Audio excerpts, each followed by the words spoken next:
खेळता खेळता एका मुलाकडून घराच्या खिडकीचा काच तुटला. घराच्या खिडकीचा काच तुटल्याच्या नंतर त्याच्या बापाला प्रचंड राग आला.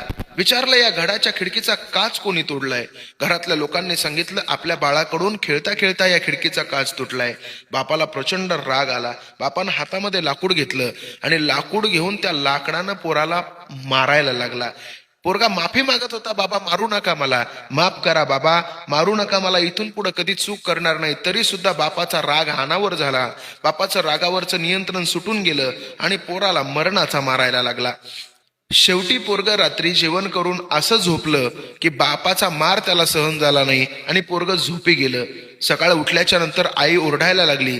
पोराचे हात निळे पडलेले होते. हात निळे पडले, काय झालं काय झालं म्हणून सगळ्या घरामध्ये सगळी लोक रडायला लागली.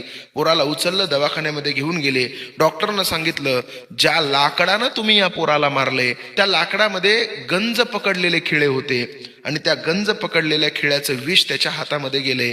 कदाचित हे विष संपूर्ण शरीरामध्ये सुद्धा जाऊ शकतं. म्हणून आपल्याला या मुलाचे हात तोडावे लागतील. हात तोडावे लागतील म्हणल्याच्या नंतर बापाला प्रचंड दुःख झालं. बापानं दुःखी अंतकरणानं परवानगी दिली. डॉक्टरनं पोराचे हात तोडले. काही काळाच्या नंतर पोराला होश आला आणि पोरग शुद्धीवर आल्याच्या नंतर पोराच्या लक्षात आलं की माझे हात नाहीयेत. पोरग बापाला विनंती करत होतं, बाबा बाबा ऐका ना बाबा, बाबा इथून पुढे मी कधी कोणती चूक करणार नाही. बाबा तुम्ही सांगल तसं मी ऐकल बाबा, बाबा माझे हात मला परत द्या ना बाबा, असं पोरग बापाला म्हणत होतं. त्यावेळेस बाप दुःखाच्या अंतकरणानं पोराकडं नुसतं पाहत होता. मी नेहमी सांगत असतो, माझ्या दादानं रागावर नियंत्रण करायला शिका. एखादा माणूस चुकला तर त्याला माफ करायला शिका.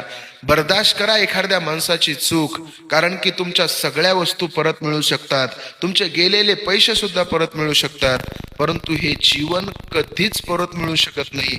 ही गोष्ट प्रत्येकानं ध्यानात ठेवा.